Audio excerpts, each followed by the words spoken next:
तो हम बात कर रहे थे कल करंट अफेयर्स के साथ साथ कॉन्स्टिट्यूशनल और नॉन कॉन्स्टिट्यूशनल बॉडीज की। तो करंट अफेयर्स में आज जो हम बात लेने जा रहे हैं, एक तो फ्री बीज वाली बात फिर से करेंगे थोड़ी सी।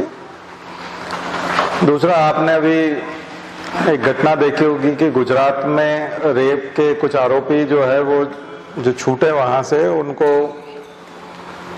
बिल्किस बानो केस जो था, उस केस में उनका जो है महिमा मंडन किया गया।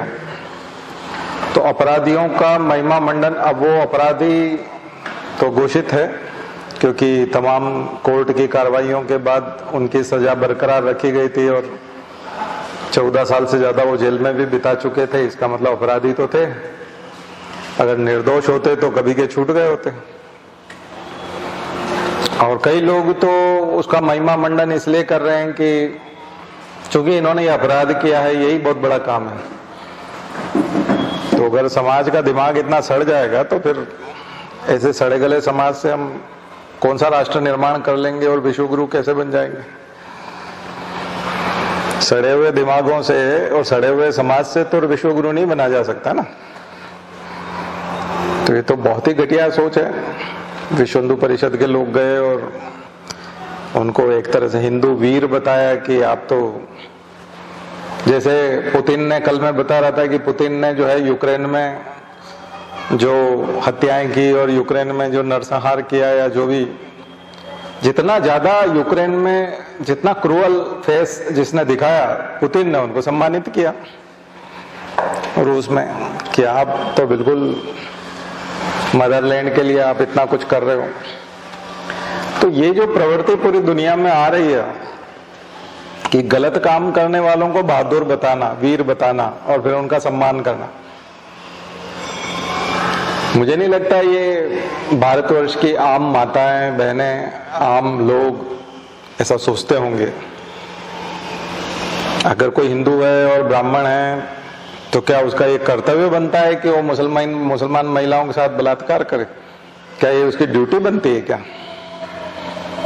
और अगर वो ऐसा करता है तो ऐसे अपराधी का सम्मान होना चाहिए। ये आम नागरिक की ड्यूटी है क्या कि वो जाके सम्मान करे? अपराध कब से सम्मानित होने लगा, ये तो बड़ी विचित्र स्थिति है।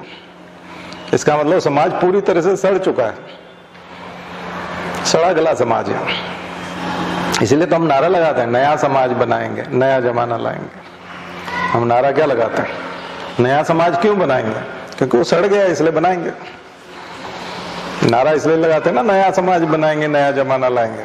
तो सोच तो बहुत फर्क पड़ता है, सोच का ही सारा खेल है। इसलिए ये करंट अफेयर्स में मैं यहीं से शुरू करूंगा आज का। रेमिशन का मतलब होता है, वैसे तो ब्लड कैंसर वगैरह में जो रेमिशन उसको बोलते हैं, जो रिकवर कर जाता कैंसर की स्टेज में, तो जो रिलीफ मिलता है, एक तरह की रियायत कैंसर में, उसको रेमिशन कहा जाता है। लेकिन यहाँ रेमिशन का मतलब, चूंकि प्रिजन जो है वो स्टेट सब्जेक्ट में आता है, स्टेट आइटम है, स्टेट लिस्ट का पार्ट है। तो जो कैद होती है और किसी को भी जेल होती है तो वो स्टेट का सब्जेक्ट हो जाता है। तो हर राज्यों में जो रेमिशन है वो अलग अलग है, अलग अलग राज्यों में अलग अलग तरह की व्यवस्थाएं हैं और सब ने अपनी व्यवस्थाएं अलग तरह से बनाई हैं। 1992 के हिसाब से जो व्यवस्था गुजरात में थी, उसमें यह था कि 14 साल की अगर किसी को जेल हो गई है और उसने ज्यादा की उम्र कैद है, और अगर 14 साल से ज्यादा वाली अगर उसने सजा पा ली है तो उसको मुक्त किया जा सकता है, उसको रेमिशन दिया जा सकता है। लेकिन अभी 2014 में गुजरात सरकार ने, यही बीजेपी गवर्नमेंट थी, और इसी बीजेपी गवर्नमेंट ने गुजरात में अपना नियम बदला रेमिशन का। और उसने कहा नहीं, जो रेप का केस है वो अलग चीज है। ये जो रेमिशन का फायदा है 14 साल के बाद वाला, ये हम रेप के आरोपियों को नहीं देंगे, और खास करके गैंग रेप का तो बिल्कुल भी नहीं।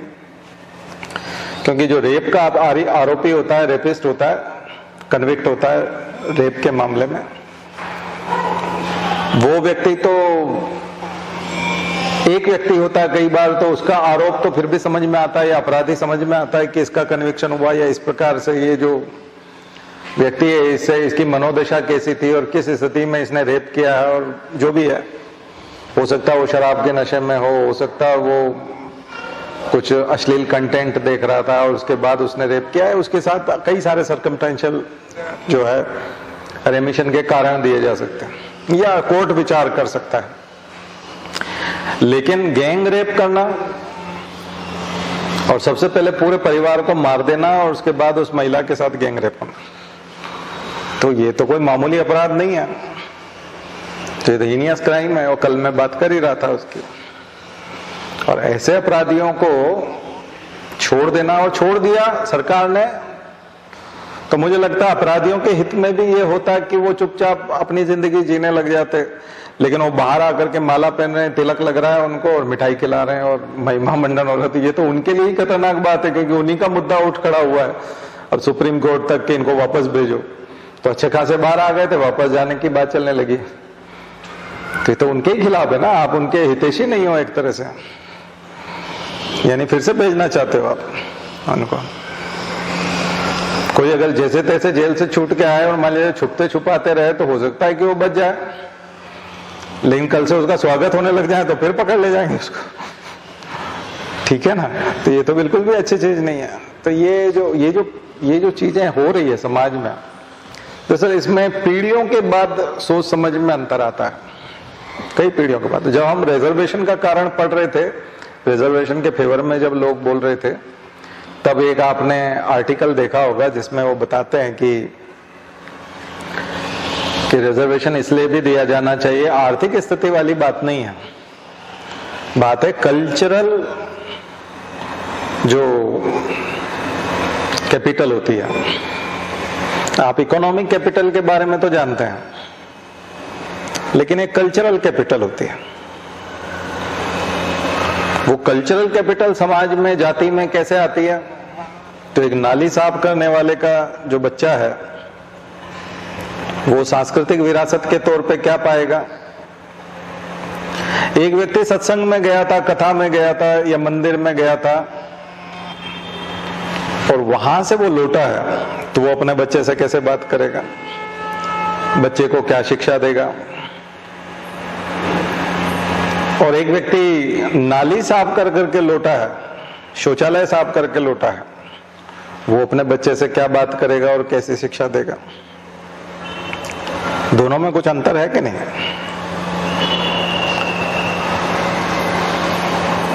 ब्राह्मण वर्ग को एक बहुत बड़ा फायदा ये मिला, जो मैं प्रत्यक्ष महसूस करता हूं, कि वह वर्ग मांस मदिरा से बहुत दूर रहा। ब्राह्मण वर्ग मांस मदिरा से दूर रहने से एक फायदा होता है, एक तो उसके जो सर्कल होता है, सोशल सर्कल,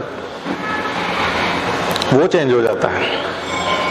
क्योंकि जो मांस मदिरा, अब कई लोग कहेंगे कि क्या सर मांसाहार इतनी बुरी चीज है, शराब पीना इतनी बुरी चीज है? हम उस व्यवस्था में नहीं जा, अभी हम उस पर बहस नहीं कर, शराबखोरी पे और मांसाहार पे और उससे हम बात नहीं कर रहे, हम बात सर्कल की कर रहे, सोशल सर्कल की बात कर रहे।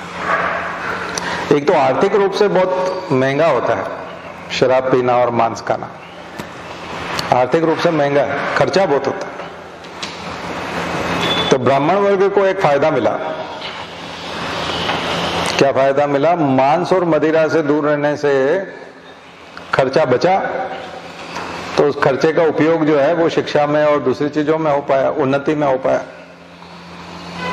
मकान में सुविधाएं बन पाई होंगी, अच्छा मकान बनाने में मदद मिली होंगी, बिजली का कनेक्शन लेने में मदद मिली होंगी। तो जो लोग बिजली का कनेक्शन उस समय में नहीं ले पा रहे थे, बिजली का बिल चुकाने में सक्षम थे, क्योंकि मांस मदिरा में पैसा नहीं जा रहा। देखो मैं प्रत्यक्ष बात करूंगा, अभी मैं बहुत ज्यादा साइकोलॉजी और उसमें बात नहीं कर रहा, मैं बिल्कुल प्रत्यक्ष, जो आपके भी अनुभव हो सकते हैं, आप भी अपने आसपास देख सकते हैं।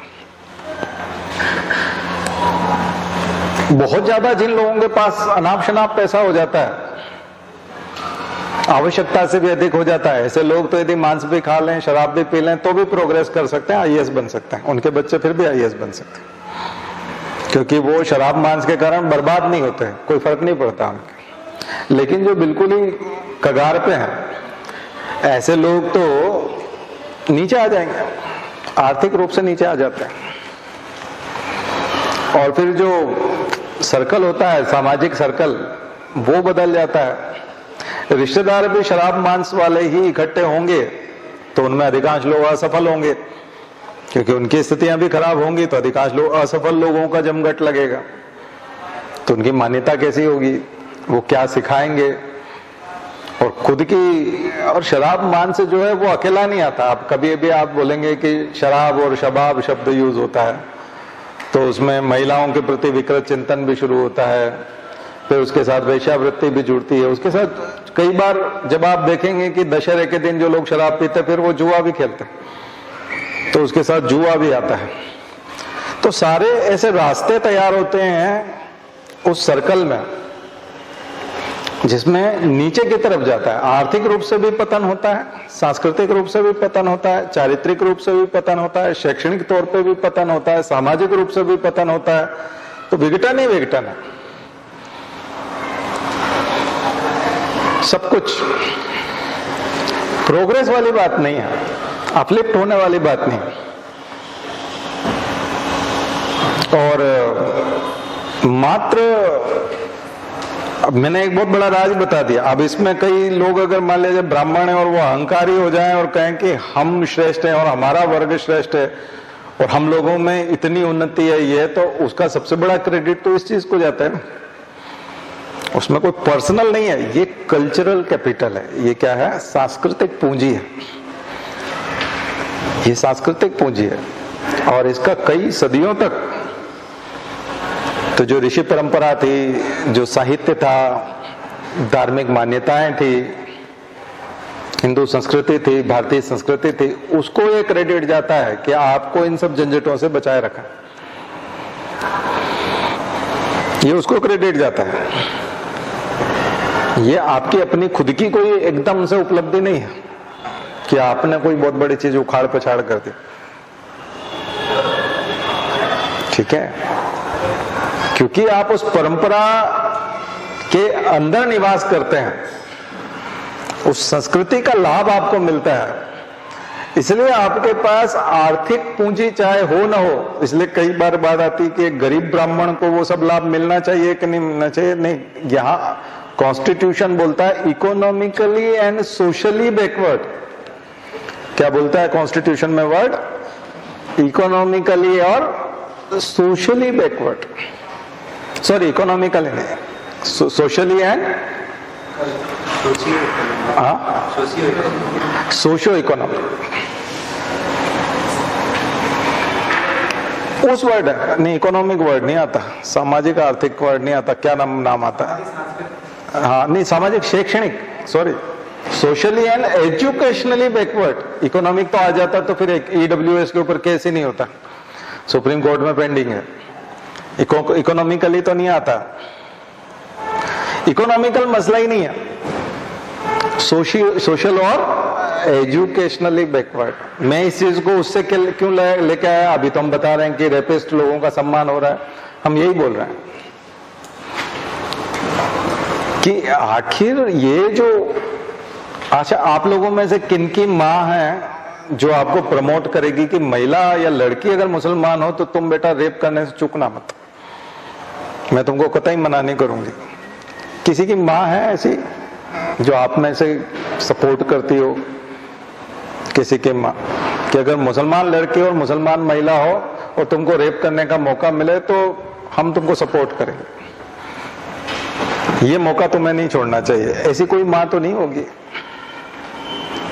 तो फिर ये ऐसे जीव आए कहां से? कहां से आए ये सब लोग जो सम्मान करने लग गए? इसका मतलब कहीं न कहीं कल्चरल कैपिटल में प्रॉब्लम आने लगी है ना। तो कल्चरल कैपिटल बहुत मुश्किल से आती है। ब्राह्मणों के पास कम से कम 3000 सालों में, 3500 सालों में ये डेवलप हुई है, और जिसकी वजह से वो सबसे ज्यादा पदों पर हैं बिना आरक्षण के। अब जहां देखो वहां ब्राह्मण मिलेंगे। तो तो आप कहोगे ये तो इन्होंने छीन लिया। नहीं, छीना नहीं है। एग्जाम चुरा लिया? नहीं, चुराया नहीं है। कंपटीशन में गड़बड़ की, नकल करके आगे बढ़ गए, बिल्कुल गलत बात है। नकल करके आगे नहीं बढ़े, योग्यता के आधार पर आगे बढ़े। तो योग्यता आई कहां से? कल्चरल कैपिटल से आई।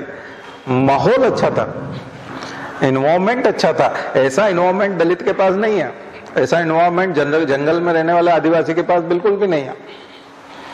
इसलिए उसको आरक्षण मिलना चाहिए। बात समझ में आई ना? आरक्षण पैसे वाली बात नहीं। तो जो गरीब ब्राह्मण भी है उसको कथा में आने से कोई नहीं रोकता। गरीब ब्राह्मण को मंदिर की पूजा करने से कोई नहीं रोकता, उसको सत्संग करने से नहीं रोकता, उसको सुंदरकांड का पाठ करने से नहीं रोकता, उसको माइक में बोलने से नहीं रोकता, चाहे वो गरीब ब्राह्मण हो। उसके सम्मान में कोई फर्क नहीं पड़ता। गरीब ब्राह्मण भी होगा तो उसको जी लगाते हैं, पंडित जी, पंडित जी ही बोलेंगे। कोई उसकी इनकम देखता है क्या?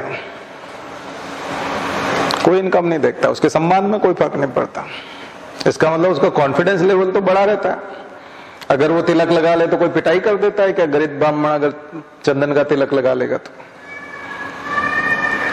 गरीब ब्राह्मण यदि रुद्राष्टक बोल देगा तो क्या उसकी पिटाई हो जाएगी? लेकिन दलित नहीं बोल पाएगा। दलित अगर ऐसा कर लेगा तो उसके साथ उसकी, अब आप कहोगे नहीं इससे क्या फर्क पड़ता है, मंदिर की पूजा करते हैं, मंत्र पाठ। नहीं, मंदिर की पूजा मंत्र पाठ के साथ साफ सुथरा रहना तो हाइजेनिक हो गया, तो बहुत सारी बीमारियों से बच गया। रोज नहाना मंदिर के साथ जुड़ा हुआ है, पूजा पाठ के साथ जुड़ा हुआ है, तो रोज नहाने से अपने आप ही बहुत सारी बीमारियों से, डॉक्टर यही तो बोलते हैं, साफ सुथरा रहने के लिए बोलते हैं, रोज नहाने के लिए बोलते हैं। दलित कई बार एक महीने तक नहीं, नाली साफ करने के बाद भी हो सकता है कि वो बिना नहाए खाना खा ले हाथ धो के, लेकिन फिर भी कहीं न कहीं हाथ टच हो जाता तो बीमारी के गर्त में चला जाएगा। बात समझ में आई ना? तो उसके साथ शारीरिक, तो ये सब चीजें तीन पीढ़ी लग जाती है, लगभग 3 पीढ़ी लग जाती है। एक पीढ़ी को सुधरना पड़ेगा, दूसरी पीढ़ी को अपने आचरण में और अपने व्यवहार में और समाज में पूरा परिवर्तन लाना पड़ेगा, और तीसरी पीढ़ी जाकर के उसका कहीं लाभ उठा पाएगी शैक्षणिक तौर पर। तीसरी पीढ़ी में जाकर के उसका लाभ उठा पाएगा। तो इतनी मुश्किल से ये सब चीजें आती है। और अगर हम उस स्थिति में पहुंच जाएं कि उनका सम्मान करने लग जाएं, तो आपने जो 3500 सालों में जो सीखा, अब उसको बोल रहे हैं कि ये ब्राह्मण है और ये वीर हैं और यही ऐसा कर सकते हैं। मतलब इससे घटिया चीज नहीं हो सकती। 3500 सालों में संस्कार सीखे, संस्कृति सीखी, इस लेवल पे पहुंचाए कि आप दुनिया के और देश के सबसे महत्वपूर्ण प्रतिष्ठानों पर हैं, 65 प्रतिष्ठानों पर, स्टार्टअप्स पर, और उस पर अपर कास्ट है जिनको हम जनरल कहते हैं। आया समझ? और बाकी सब लोग जो हैं वो बाकी स्तरों पर फिर दूसरे लोग हैं। पूरा देश की 90%, 85% जनसंख्या बाकी स्थानों पर, केवल 15% जनसंख्या 65% प्रतिष्ठानों पर है, औद्योगिक प्रतिष्ठानों पर, इंडस्ट्रियल इंस्टीट्यूशंस, ऑर्गेनाइजेशंस पर, अपने बलबूते पर। सरकार का उपयोग करना भी अपने बलबूते पे है ना। सरकार का उपयोग कौन कर पाता है? कई बार जब दलितों के जाति प्रमाण पत्र या इसकी बात आती है, प्रशासन की बात भी आती है, ब्यूरोक्रेसी की बात। आपके 4th पेपर के लिए एक मसाला दे देता हूं। अगर आपको लगता है कि शेड्यूल कास्ट का सर्टिफिकेट उसके घर नहीं पहुंचाया जाना चाहिए, उसे दफ्तर में आके बनवाना चाहिए, तो फिर आप वेलफेयर टाइप की ब्यूरोक्रेसी नहीं कर रहे। 50% दलितों के पास कोई सबूत ही नहीं है कि वो दलित हैं। उनके पास जमीन का कोई कागज नहीं है, उनके पास किसी प्रकार का कोई कागज नहीं। आप कहोगे कुछ कागज दिखाओगे तो हम सर्टिफिकेट बना देंगे आप। वो कागज दिखाने की स्थिति में है ही नहीं। वो कहेंगे कि आप तहसील में या एसडीएम कार्यालय में आके दिखाएं तो बनेगा। अगर उनको पता होता कि हमें इन कागजों की जरूरत है और ये कागज हमारे पास होने चाहिए और इसके लिए हमको एसडीएम ऑफिस तक जाना पड़ेगा और वहां हम इस कागज को दिखाने की स्थिति में, तो वो गरीब ही नहीं रहते और ना ही उन्हें कागज दिखाने की जरूरत पड़ती। वो तो बन गए होते कुछ, उन्होंने तो संसाधनों पर कब्जा कर लिया होता। दरअसल वो इस स्थिति में है ही नहीं। और फिर जब शासन की कोई योजना आएगी और तब बात आएगी कि अपना सर्टिफिकेट दिखाओ तो आप उसका लाभ उठा सकते हो, तो सर्टिफिकेट है नहीं तो लाभ कहां से उठा लेंगे? लाभ उठाने की स्थिति में वो नहीं है। दरअसल प्रत्येक कलेक्टर और एसडीएम की ड्यूटी है कि उसको जाकर के एक एक दलित को जाकर के उसके होने का सर्टिफिकेट देना है, बिना कागज के, बिना कागज दिखाए। गांव वालों से ऐसे ही पूछ लो, ऐसे ही पूछ लो उनको कि ये लोग कितने सालों से यहाँ रहते हैं, इनका नाम क्या है, सरनेम क्या है, इनके बाप दादा क्या करते थे, अच्छा यहीं रहते हैं, इसी गांव के हैं, ये हैं, ऐसे ही पूछ लो। कागज कहां से लाएंगे? आप कभी एसडीएम बन जाएंगे, आप कभी कलेक्टर बन जाएंगे, तो आप ये प्रयोग कीजिएगा। और अगर आपको ही लगता है कि नहीं ये सब जरूरी है और कागज बहुत जरूरी, बिना कागज के कैसे होगा?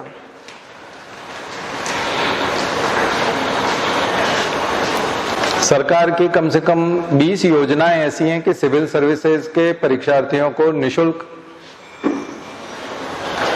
शिक्षा दी जानी चाहिए। लगभग 20 योजनाएं हैं, लेकिन वो इतने कागज मांगते हैं और इतना कंप्लायंस टाइट है उसका कि मैं उसमें फिट ही नहीं होता, मैं फिट ही नहीं होता हूं उस कागज बताने वाली परंपरा में। और सरकार पैसा देती है, एक एक बच्चे का 1-1 लाख रुपया और पढ़ा सकते हैं। तो आप सबको हम पढ़ाएं निशुल्क और सरकार हमको आपकी फीस दे, और ऐसा दे रहे हैं वो। लेकिन हजारों बच्चों की फीस जो लोग ले रहे हैं वो सिर्फ कागज दिखा देते हैं, पढ़ाते कुछ नहीं। ना वो किसी का पर्सनालिटी डेवलपमेंट करते हैं, ना वो किसी का ज्ञान बढ़ाते हैं, ना उन्होंने कोई एग्जाम क्रॉस की है, ना खुद ने नहीं की है और दूसरे की भी नहीं करवाई है। लेकिन वो उन योजनाओं का लाभ उठा रहे हैं क्योंकि उनके पास कागज है।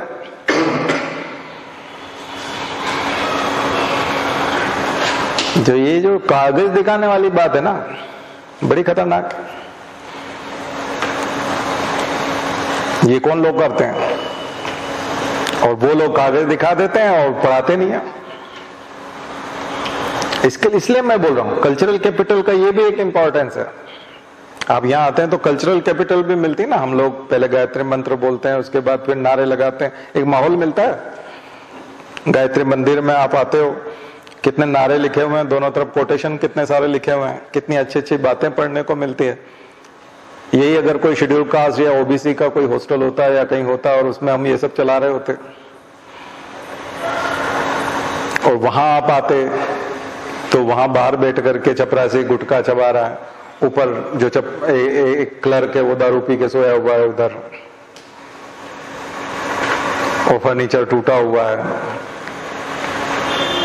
और पीछे मोहल्ले में गाली गलौज हो रहा है, जुगी के किनारे बना हुआ है हॉस्टल। तो क्या वातावरण होता है, क्या आप सीखते हैं? Cultural capital. तो प्रशासन, फोर्थ पेपर के हिसाब से बता रहा हूं मैं, ब्यूरोक्रेसी की क्या ड्यूटी है, एडमिनिस्ट्रेशन की क्या ड्यूटी है। आप का लक्ष्य मजबूत होना चाहिए ना, लक्ष्य पूरा होना चाहिए। गरीब आदमी का विकास करना है, गरीब आदमी को आगे बढ़ाना है, उसको सुविधाएं देनी है, उसको आगे बढ़ाना है। तो उसके पास कागज होना जरूरी है, उसका आगे बढ़ना जरूरी है। मान लीजिए उसके पास कागज ना हो, वो सर्टिफिकेट ना दिखा पाए, लेकिन उसका उद्धार हो जाए, तो उद्देश्य क्या? बट ब्यूरोक्रेसी क्या मांगती है? कागज। अगर कोई ब्यूरोक्रेट, कोई आईएएस अधिकारी कुछ अच्छा काम करना चाहता है तो उसको तमाम सिस्टम से गुजरना पड़ेगा, और वो सिस्टम इतना कॉम्प्लिकेटेड है। मैं कभी आवेदन नहीं करता सरकार की उस योजना में कि मैं फ्री पढ़ाऊंगा और पैसा मुझे सरकार देगी। मैं क्यों नहीं करता? क्योंकि मैं तो काम को कर रहा हूं और बहुत अच्छे से कर रहा हूं। आप लोग अगर इमेजिन करें और अगर आप पूरा हमारा सारे वीडियो देखें, 500 से ज्यादा वीडियो हैं, जो लोग नए आए हैं वो यहां से पीछे की तरफ देखना शुरू करें वीडियो को। आप देखेंगे कि आपने जिंदगी में जितनी चीजें छोड़ी है, स्कूल में, कॉलेज में, आपके माता पिता को जो बतानी थी, आपके टीचर्स को जो बतानी थी, वो सारी कमी हमने पूरी कर दी।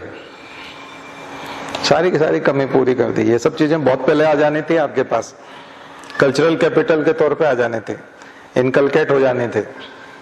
सोशलाइजेशन में आपका जैसे जैसे समाजीकरण हुआ तो आपके माता पिता और आपके गुरुओं के माध्यम से, आपके टीचर्स के माध्यम से आप तक ये सब चीजें पहुंच जानी थी बहुत पहले, लेकिन नहीं पहुंच पाई।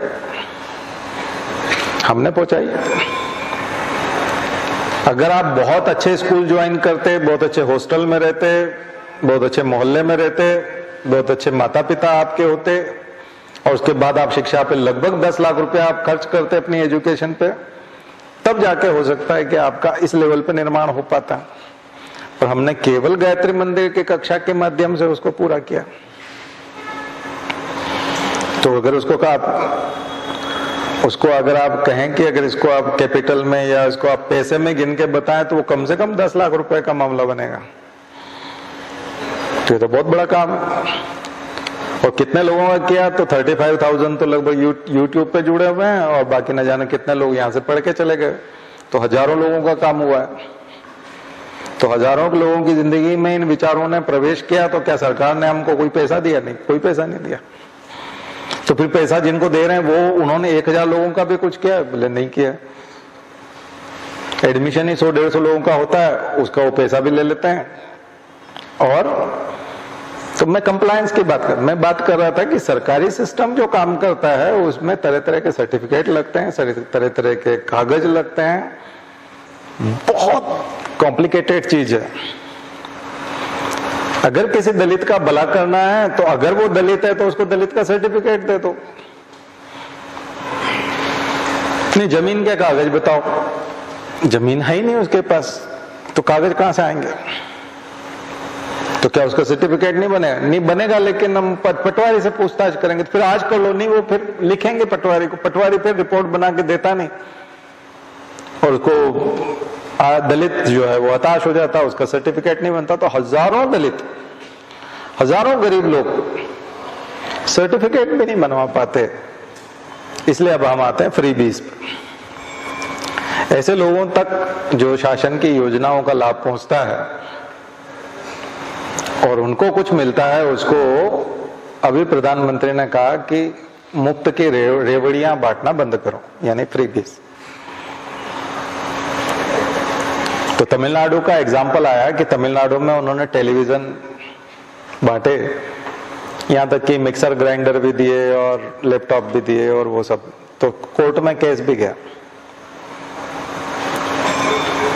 तो उन्होंने कहा कि तमिलनाडु में जो तमाम प्रकार की सो कॉल्ड रेवड़ी जो है वो बांटी गई, तो उन सब का जो खर्चा आया वो था 6000 करोड़।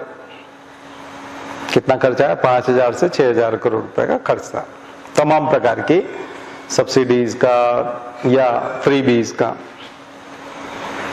और उससे उनको ये फायदा हुआ कि टेलीविजन जो रिसर्च हुई, टेलीविजन, रंगीन टेलीविजन जिन घरों में पहुंचा, वहां पर जो घरों के झगड़े थे, डोमेस्टिक वायलेंस था, वो सब कम हो गया।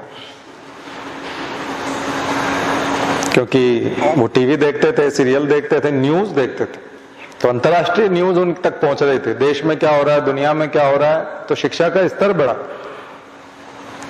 उसमें जो विज्ञापन आते हैं शिक्षा से संबंधित या राजनीति से संबंधित चीजें, तो बच्चों के पढ़ने की दर बढ़ गई, स्कूल में एडमिशन बढ़ गए।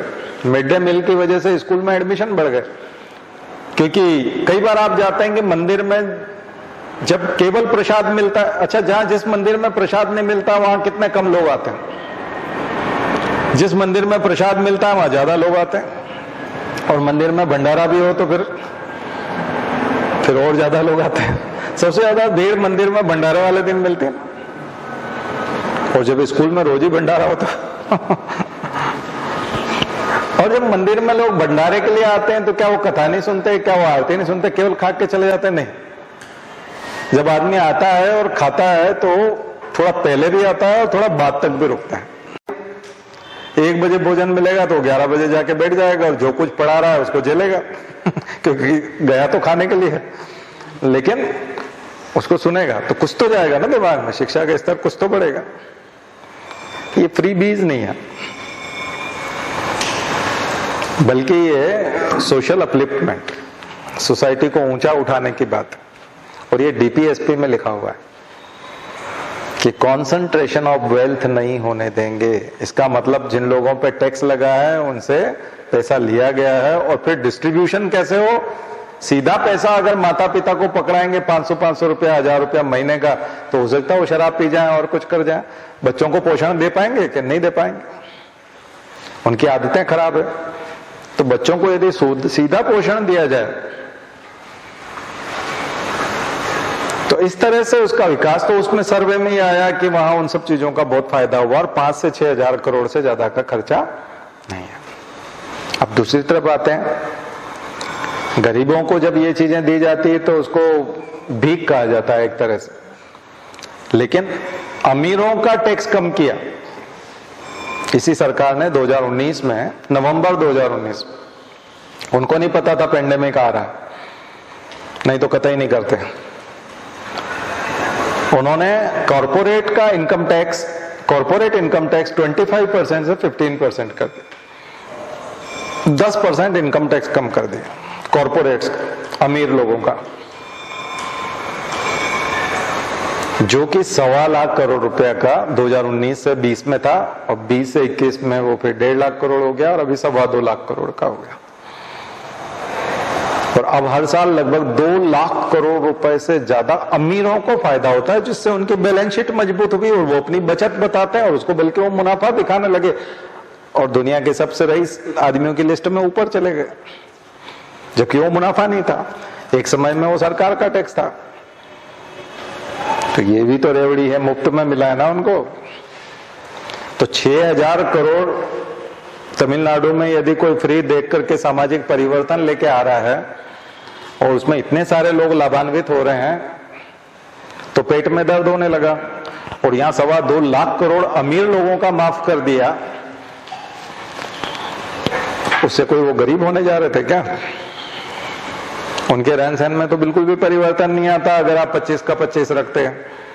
रीगनॉमिक्स इसको बोलते हैं, रीगनॉमिक्स। रोनाल्ड रीगन जब अमेरिका के राष्ट्रपति थे तो 70s में वो लेके आए थे इसको, ट्रिकल डाउन बोलते थे इसको, और बोलते थे कि यदि कॉरपोरेट और अमीर आदमियों का टैक्स कम किया जाएगा तो वो लोग और ज्यादा इन्वेस्ट करेंगे, क्योंकि उनके पास बचेगा पैसा, तो वो ज्यादा इन्वेस्ट करेंगे, और ज्यादा इन्वेस्ट करेंगे तो फैक्ट्रियां लगेंगी या कंपनियां बनेंगी और उसमें फिर लोगों को जॉब मिलेगा। तो ऐसा करके वो एक तरह से सरकार का ही काम कर रहे हैं। तो ये ट्रिकल डाउन होगा, अमीरों का पैसा गरीबों तक पहुंचेगा। तो इसी को उन्होंने ट्रिकल डाउन बोला, रीगनॉमिक्स। तो क्या हम रीगनॉमिक्स कर रहे हैं, उसके सपोर्टर हो गए, जबकि वो तो फेल हो गया, क्योंकि अभी कोई भी नई फैक्ट्री नहीं लगाता, कोई भी नहीं लगाता, और लगाता है तो वो इंडस्ट्री 4.0 करता है। उसमें रोबोट लगाता है, मशीनें काम करती हैं, आदमी तो काम करते हैं बहुत कम है। चौकीदार रखने के बजाय वो सीसीटीवी कैमरा लगाना पसंद करेगा, क्योंकि आदमी रखने का तो हेडक है ना, उसको तनख्वाह दो, बीमार हो जाए तो। उसको वो लोग बोलते हैं, इसको बोलेंगे फ्री बीज। गरीबों को जब देते हैं तब बोलते हैं फ्री बीज, और अमीरों को जब छूट देते हैं 100 गुना गरीब से, तो उसको बोलता है इंसेंटिव्स। उसको क्या कहा जाता है?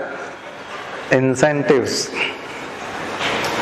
Production linked incentive, PLIS, production linked incentive scheme. MSME उनको कहा जाता है, ये MSME है, ये कॉर्पोरेट्स हैं, उनको सस्ता लोन तो मिलता ही है। और वो सब लोग तैयार कैसे हुए? फ्री की जमीन लेके सरकार से, फ्री का लोन लेकर के, बहुत कम ब्याज दरों पे लोन लेकर के, फ्री की बिजली लेकर के, फिर पर्यावरण को उन्होंने खराब किया, हम सब सांस ले रहे हैं उसमें। पेड़ों को उन्होंने काटा, वो नुकसान पूरा सब लोगों का, समाज का नुकसान है, देश का नुकसान है। मिनरल्स को उन्होंने खोदा, तो जमीन खोद करके मिनरल्स निकाले, गड्ढे ऐसे ही डाल दिए, उसमें लोग एक्सीडेंट होते रहते हैं, मरते रहते हैं लोग। जमीन को खोखला किया, तरह तरह के ब्लास्ट किए उन्होंने, रेत का खनन किया उन्होंने, पर्यावरण को खत्म कर दिया पूरा का पूरा, रिसोर्सेस। तो फिर सुप्रीम कोर्ट, वो जब हाई कोर्ट में गया, मद्रास हाई कोर्ट में, तो उन्होंने कहा फालतू बात ना करो, हमारे directive principle of state policy में साफ साफ लिखा हुआ है और सरकार वही कर रही है। और डिसेंट्रलाइजेशन, कॉन्सेंट्रेशन ऑफ वेल्थ नहीं होने देना। तो ये कॉन्सेंट्रेशन ऑफ वेल्थ कहां होने दे रहे हैं? ये तो बांट रहे हैं, तो उसमें दिक्कत क्या है? बांटना ही तो है। अमीर पे टैक्स लगाना है, बांटना है। पर पिछली सरकार ने, इस सरकार ने क्या किया? 2019 में, नवंबर 2019 में कॉर्पोरेट इनकम टैक्स खत्म कर दिया। तो अगर कोई 2.25 लाख करोड़ रुपया टैक्स कम कर रहा है, तो ये तो कॉन्सेंट्रेशन ऑफ वेल्थ कर रहा है। तो ये है ना एंटी कॉन्स्टिट्यूशनल। तो डीपीएसपी के अगेंस्ट तो ये गए हैं, आप डांट लगा रहे हो इसको। और सबसे बड़ी बात ये है कि अभी सुप्रीम कोर्ट ने एक कमेटी बनाने की बात कर दी। उन्होंने कहा फाइनेंस कमीशन का भी हो, इसका भी हो, नीति आयोग के भी लोग हों, और एक ऐसा कमीशन कमेटी बनाई जाए जो पूरे इंडिया में किसको क्या मिलना चाहिए वो खुद ही डिसाइड करे। तो दिल्ली में बैठ करके फिर डिसाइड करोगे, और वो कमेटी डिसाइड करेगी कि राजस्थान वाले के लिए पानी बहुत जरूरी है रेगिस्तान में, तो वहां पानी फ्री मिलना चाहिए। केरल में अगर शिक्षा और पर कैपिटा इनकम ज्यादा है, तो वहां इंसेंटिव स्कीम बहुत ज्यादा जरूरी, क्योंकि वहां इंडस्ट्रीज और ज्यादा डेवलप होनी चाहिए। तमिलनाडु की आवश्यकता अलग है। भारत एक देश नहीं है, भारत कई सारे देश हैं। ये जो तमाम राज्य हैं उनकी अपनी अपनी आइडेंटिटी, अपनी अपनी आदतें हैं, अपने अपने त्योहार हैं, अपनी अपनी परंपराएं हैं, और सबकी अपनी अपनी अलग प्रकार की आवश्यकताएं हैं, और सबकी अलग अलग आदतें हैं। इसलिए उसका नीति निर्माण कोई एक कमेटी या वो नहीं कर सकती। और सुप्रीम कोर्ट को तो इस लफड़े में पढ़ना ही नहीं चाहिए।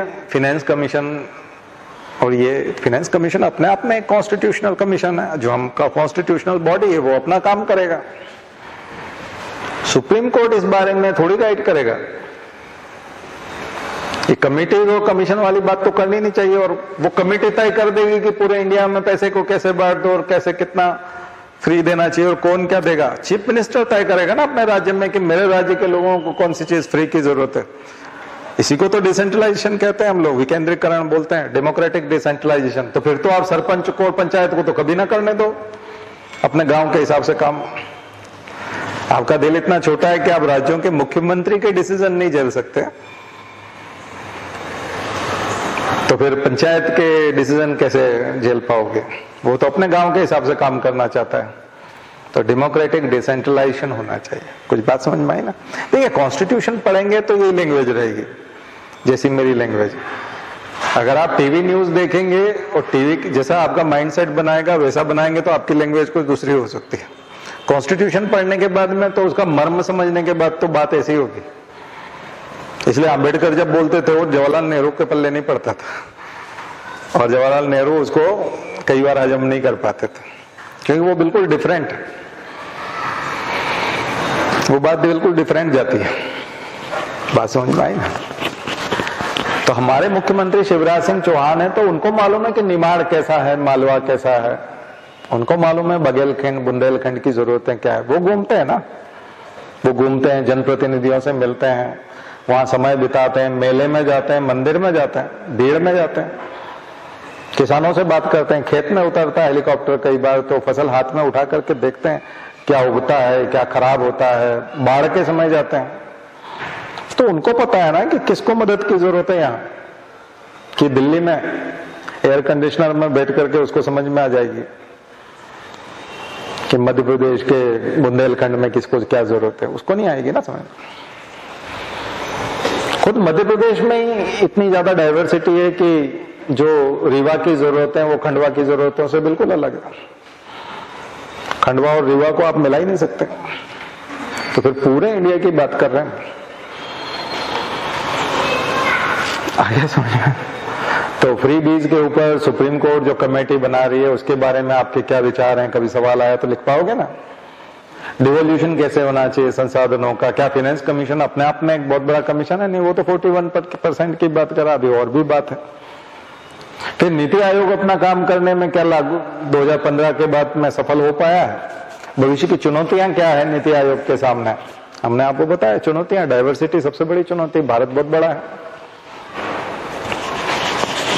एक ब्यूरोक्रेट का क्या रोल हो सकता है? आप कलेक्टर हैं किसी जगह पर, जैसा 4th पेपर में सवाल आता है, और वहां की चुनौतियां ये है, तो आप किस प्रकार से काम करेंगे? कंप्लायंस में उलझेंगे या लाभ पहुंचाने में मदद करेंगे? अगर वाकई में कोई कलेक्टर ठान ले कि मुझे निम्न वर्गों को, कमजोर वर्गों को बिल्कुल लाभ नहीं पहुंचाना, तो उसका एकमात्र तरीका है अपने सारे अधिकारियों को बोल दो, एक भी केस अगर आपने सॉल्व किया बिना कागज के, मुझे सारे कागज चाहिए, मैं किसी की कोई भी फाइल उठा के देखूंगा, पूरे कागज कंप्लीट होने चाहिए सिलसिलेवार, एक भी लूप होल नहीं होना चाहिए उसमें। मैं बता रहा हूं, एक आदमी को लाभ नहीं पहुंचेगा, एक भी आदमी को लाभ नहीं पहुंचेगा, क्योंकि पूरे कागज हो ही नहीं सकते उसके पास। सरकार की कोई भी योजना, सारे कागज मांग लो, धरातल पे उतर ही नहीं सकती। वो तो अधिकारी अपनी तरफ से, ब्यूरोक्रेसी जो है अपनी तरफ से उसमें छूट देती है, वो बोलते नहीं नहीं ठीक है, बोल रहा है ना ये, हाँ ठीक है, पटवारी ने बोल दिया ना, बस करो करो उसको, काम को करो, वो उसको करवाते हैं, उससे देश चल रहा है। तो जो लोग इस स्तर के हैं उनको अगर कुछ दिया जा रहा है तो उसको आपको फ्री बीज लग रहा है। कोई आदमी भूखों मर रहा है और उसको यदि अनाज दिया जा रहा है तो आपको लगता है कि रेवड़ी है, तो मूर्खता की हद है ना, लास्ट स्टेज है मूर्खता की, अब हद ही पार कर चुके हैं। तो मैंने इन सब चीजों, बड़ा मिक्स है ये, अब आपको लगेगा ही नहीं कि ये जनरल बात थी या हमारे लिए थी या हमारे परिवार वालों के लिए थी या ये करंट अफेयर्स है, कुछ भी समझ में नहीं आ रहा ना अभी से, जब से क्लास चली, मतलब कुछ भी, लेकिन यही है, ये एक ब्यूरोक्रेट का माइंडसेट बनाने वाली बात। अब ये लेक्चर आप चाहे 30 साल पुराने आईएएस को सुना दो, वो बोलेगा बात बिल्कुल सही है, यंग आईएएस को सुना दो, और ये ट्रेनिंग में भी नहीं मिलेगा क्या? ट्रेनिंग वाले को पता ही नहीं कि ये प्रॉब्लम है, ट्रेनिंग वाला कभी नहीं बताएगा, और ये सरकार की पॉलिसी में कहीं नहीं है, लेकिन ये रियल प्रॉब्लम है। ठीक है, तो हमने सबके साथ जोड़ने की कोशिश की, मुझे लगा मैं आपको बांध पाया थोड़ी देर, है ना, मेरी बात में आप बंधे हुए रहे। अगर मैं पॉलिटी का दूसरा हिस्सा, क्योंकि हम पॉलिटी में जब पढ़ते हैं तब वेलफेयरिस्टिक इकोनॉमी पढ़ते हैं, और ये जितनी भी संस्थाएं हम बना रहे हैं ना, constitutional bodies, non constitutional bodies, क्यों बना रहे हैं? कल जैसे हमने नीति आयोग की बात की थी, आज हम राइट टू इंफॉर्मेशन की बात करते हैं।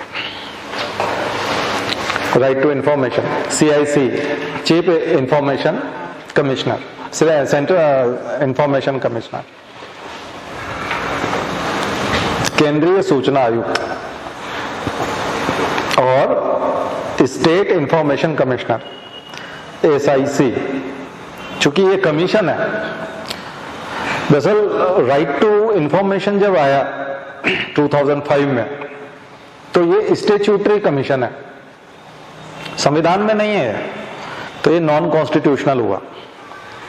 ये क्या हुआ, कल जैसे हमने UPSC की बात की थी, तो इन सब की शर्तें लगभग एक जैसी है कि 65 साल की उम्र ना हो जाए, है ना, और 5 साल का कार्यकाल रहेगा। कई अभी जो है CBI का और ED का जो प्रमुख होगा डायरेक्टर, उनका कार्यकाल 5 साल कर दिया, पहले इनका 2 साल होता था, अभी एक टेन्योर कर दिया। टेन्योर की सैंक्टिटी कितनी कर दी? 5 इयर्स, 5 इयर्स कर दिया अभी कुछ परिवर्तन हुआ है। लोकपाल भी तो लगभग सबकी नियुक्ति, अपॉइंटमेंट कैसे होगा? वही प्रधानमंत्री, फिर विपक्ष का नेता, लीडर ऑफ अपोजिशन, और फिर एक मिनिस्टर होगा, इनका एक पैनल होगा, कमेटी होगी, जो अपॉइंटमेंट कमेटी होगी वो अपॉइंटमेंट करेगी इसका। इस्तीफा किसको दे सकते हैं? तो अधिकांश लोग इस्तीफा प्रेसिडेंट को देते हैं। कई बार राज्य का जो आयुक्त है वो भी प्रेसिडेंट को इस्तीफा देता है, गवर्नर को नहीं देता। तो ये सारी बॉडीज बता रहा हूं मैं आपको, नॉन कॉन्स्टिट्यूशनल बॉडीज, जो कॉन्स्टिट्यूशन में नहीं है, लेकिन उनकी सेवा शर्तें और लगभग ऐसी हैं। उनको शपथ दिला दी जाती है, उनको काम पे लगा दिया जाता है। लेकिन जैसे लोकपाल बना, बड़े जोर शोर से बना, 2013 में तो कानून ही बना था, आपको पता है, और सरकार चली गई उस मुद्दे पर, क्योंकि अन्ना हजारे का आंदोलन था, और आंदोलन के फलस्वरूप जो है संसद बैठी और रात में कानून बना। बहस हो रही थी, ये जो समय था, इस समय तो सब छुट्टी पे घर चले जाते हैं, लेकिन इस समय तो गर्मा गर्म बहस चल रही थी। और फिर 9 बजे, 10 बजे, 11 बजे फिर वोटिंग, और वो कानून की शक्ल ले ली, लोकपाल अधिनियम बन गया। अन्ना हजारे ने अपना व्रत तोड़ा था, उपवास तोड़ा था, आमरण अनशन तोड़ा था। 2016 में 17 में जो है जबरदस्ती लोकपाल बनवा भी दिया गया। लेकिन आपको याद है लोकपाल का क्या हुआ? लोकपाल कभी कोई केस दर्ज करता है? आपने सीबीआई का देखा, ईडी का देखा, इनकम टैक्स का छापा देखा, लोकायुक्त के छापे मध्य प्रदेश में खूब पड़ते हैं, ईओडब्ल्यू के छापे पड़ते हैं। कभी लोकपाल का छापा देखा? कहां गया वो? लोकपाल है अभी, उसकी टेबल ही नहीं आई है ऑफिस की, अभी उसकी कुर्सी नहीं आई है। वो कहां बैठता? किस दिन फोटो देखा कि अपने दफ्तर में बैठे और 4 लोग अपनी बात सुना रहे हैं इनको? प्रधानमंत्री की भी जांच कर सकता है वो, पावर तो उसके बहुत खतरनाक है। लेकिन वो गया कहां? तो एक बॉडी ऐसी भी है हमारे यहाँ, सीडीएस बनाए थे बड़े जोर शोर से विपिन रावत, और वो उनका एक्सीडेंट हो गया और वो चले गए, और ऐसा लग रहा था कि 1 घंटे भी अगर सीडीएस की पोस्ट खाली रह गई तो देश पे हमला हो जाएगा, ऐसा माहौल बना दिया गया था। और अब 9 महीने हो गए, 10 महीने हो गए, सीडीएस अपॉइंट ही नहीं किया उन्होंने नया वाला। तो क्या चल रहा है भैया? क्या है ये संस्था है? ये जो बॉडीज हैं, ये बॉडीज आप बना रहे हो, कानून बना के बना रहे हो, कानून में बदलाव करके बना रहे हो, जिद करके बना रहे हो, और पिछली सरकारें उसकी वजह से जा रही हैं, और फिर आप उसको बनाते ही नहीं, और बना देते तो उसका पता ही नहीं वो क्या कर रहा है। तो कुछ बॉडीज तो ऐसी हैं। हाँ, टूथलेस वॉच डॉग क्या टूथ क्या वो है ही नहीं ना। टूथलेस तो तब हो कि कम से कम घर में बुढ़ा आदमी होता है, अब क्या जिसके दांत नहीं होते, तो आदमी तो होता है ना, दांत ही तो नहीं होते। गाली तो वो भी देता है, सुनाई देता है कि नहीं? ये तो बहुत बुरी हालत है। तो ये तो आलोचना वाली बात आ गई। अब तारीफ करते हैं जरा आरटीआई की। आइए, आरटीआई की तारीफ इसलिए करना पड़ेगी क्योंकि उसकी वजह से 2 प्रकार के कमीशन बने। एक कमीशन बना केंद्र में, सेंट्रल इंफॉर्मेशन कमीशन, केंद्रीय सूचना आयोग, और दूसरी बॉडी बनी राज्य में, राज्य सूचना आयोग। और इनके ऊपर जो बिठाया गया वो कमिश्नर था। इनके अंडर में 2 कमिश्नर होते हैं, मुख्य चीफ सेंट्रल इंफॉर्मेशन कमिश्नर, और डिप्यूटी कमिश्नर भी बनाए इनके। काफी शक्तियां दी हैं इनको।